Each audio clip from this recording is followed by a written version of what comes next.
হরে কৃষ্ণ, রাধে রাধে। মৌমিতা পরিবারে আপনাদেরকে জানাই অনেক অনেক শুভেচ্ছা ও অভিনন্দন।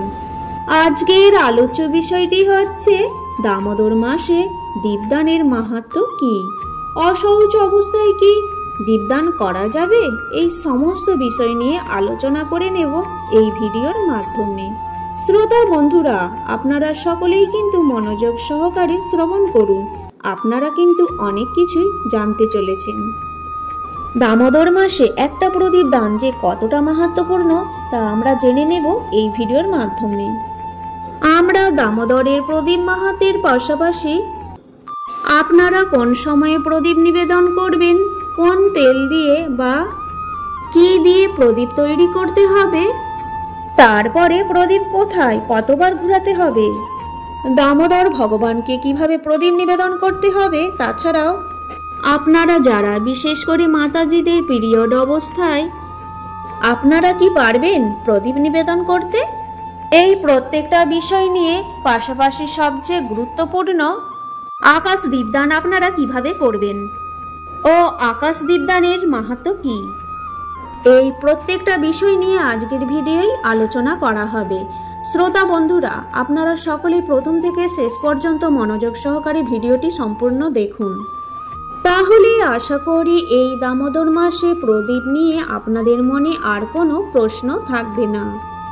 প্রথমেই হচ্ছে দামোদর মাসের এই প্রদীপ নিবেদনের যে মাহাত্ম্য সেটা বর্ণিত হয়েছে স্কন্দপুরাণ, হরিভক্তি বিলাস পদ্মপুরাণ, এমনকি বিষ্ণু পুরাণের বিভিন্ন জায়গায় এই দামোদর মাসের প্রদীপ নিবেদনের মাহাত্ম্যের কথা বর্ণিত করা হয়েছে। পৃথিবীর এমন কোনো পাপ নেই, অর্থাৎ এই বিশ্ব ব্রহ্মাণ্ডের এমন কোনো পাপ নেই যে পাপ খণ্ডন হয় না শুধুমাত্র দামোদর মাসে একটা দীপদানের মাধ্যমে।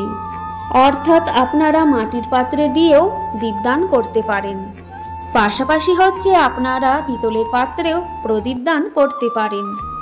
কিন্তু যারা পিতলের পাত্রেও প্রদীপ নিবেদন করবেন, প্রতিবার কিন্তু প্রদীপটাকে ধুয়ে নিতে হবে, অর্থাৎ প্রত্যেকটি ব্যক্তির জন্য আলাদা আলাদা প্রদীপ লাগবে। তবে এই মাসে বিশেষ করে প্রথমে হচ্ছে কলার খোলায় মাটির পাত্রে, এইগুলোতে প্রদীপ নিবেদন করা কিন্তু খুব ভালো। এছাড়াও হচ্ছে আপনারা তুলসী কাষ্ঠে, অর্থাৎ যে তুলসী বৃক্ষ মারা যায় সেই বৃক্ষের কাষ্ঠটি আপনারা তৈরি করে দীপ প্রজ্বলন করতে পারেন। এখন কথা হচ্ছে প্রদীপ নিবেদনের জন্য আপনারা কি তেল ব্যবহার করতে পারবেন। এখানে অবশ্যই ঘি বা তিল তেল ব্যবহার করতে পারবেন। নারকেল, সরিষা, সয়াবিন এই ধরনের কোনো তেল ব্যবহার করা যাবে না, অবশ্যই তিল তেল বা ঘি ব্যবহার করতে হবে। আপনারা চাইলে এই দুইটাকে একসাথে মিক্সড করে ব্যবহার করতে পারেন। এবং অপরে অবশ্যই আপনাদেরকে কর্পূর দিতে হবে, অর্থাৎ ঘি এবং তিল তেল দিয়ে আপনাদের সলতেটাকে ভিজাতে হবে, এর উপরে কর্পূর দিয়ে তারপরে ভগবানের উদ্দেশ্যে দীপ নিবেদন করতে পারবেন। এইবারে আমি আলোচনা করব প্রদীপ দানের মাহাত্ম্য কি। এখানে আমরা দামোদর মাসে যে মাহাত্ম্য গ্রন্থ আছে সেখানে আমরা পাই যে একটা ইঁদুর এক ব্রাহ্মণ ছিলেন, যে দামোদর মাসে ভগবানকে প্রত্যেকটা দিন প্রদীপ নিবেদন করে চলে যেতেন।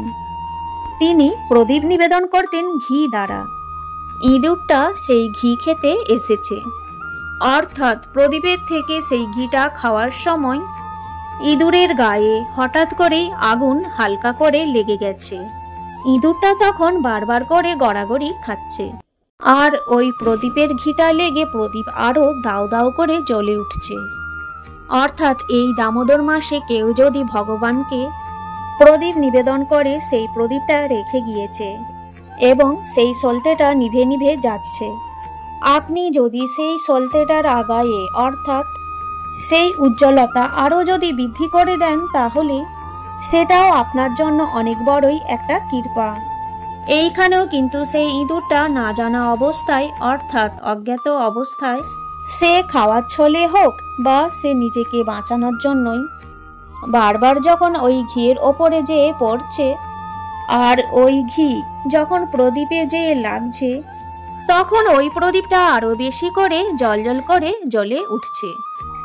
এর ফলে ওই ইঁদুরটা ইঁদুর দেহ থেকে মুক্ত হয়ে সে মনুষ্য দেহ ধারণ করে এবং তখন সে ভগবানের আশীর্বাদ কৃপা প্রাপ্ত হয়।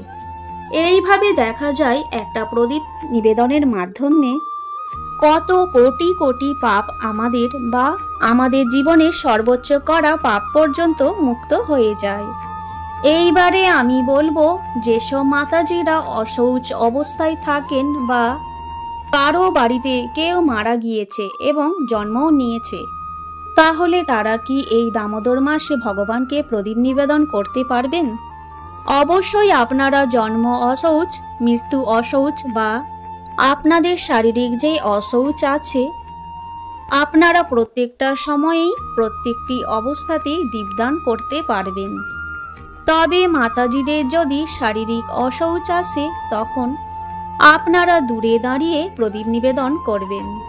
অর্থাৎ কেউ যদি আপনাকে প্রদীপটা রেডি করে দেন, আপনি দূর থেকে সেই প্রদীপটা ভগবানকে নিবেদন করতে পারবেন। পূজার কোনো কিছু কাজ করা বা ছোঁয়ার দরকার নেই। এরপর আপনারা প্রদীপ কখন নিবেদন করবেন? ম্যাক্সিমাম সময় হচ্ছে আমরা সন্ধ্যার সময় থেকে আমরা প্রদীপ নিবেদন শুরু করি। এছাড়াও আপনি চাইলে সারাদিনেও দীপদান করতে পারেন। অর্থাৎ আপনার জরুরি কাজে আপনাকে বাইরে চলে যেতে হবে, বাড়িতে ফিরতে আপনার অনেক রাত হবে বা আজকে ফিরতে পারবেন না, প্রদীপ দেখানো সম্ভব নয়, তাহলে আপনি দিনের বেলা যে কোনো সময়ে প্রদীপটা দেখিয়ে আপনি গৃহ থেকে প্রস্থান করতে পারেন। হরে কৃষ্ণ কৃষ্ণ কৃষ্ণ হরে হরে, হরে রাম রাম রাম হরে হরে। আজকের এই ভিডিওটি আমার এই পর্যন্তই থাকলো। সকলেই ভালো থাকবেন, সুস্থ থাকবেন। এই ভিডিওটি থেকে আপনি যদি একটু উপকৃত হয়ে থাকেন, অবশ্যই একটি লাইক এবং কমেন্টে জানান জয় শ্রী কৃষ্ণ। আপনি যদি আমার এই চ্যানেলে নতুন বন্ধু হয়ে থাকেন, অবশ্যই চ্যানেলটিকে সাবস্ক্রাইব করে পাশে থাকা বেল আইকনটি ক্লিক করে রাখুন, যাতে আমার সমস্ত রকম ভিডিও কিন্তু আপনি খুব সহজেই পেয়ে যাবেন। আর আমার সাথে একটিবার হলেও বলুন ভালোবেসে শ্রদ্ধা মনে, রাধে রাধে।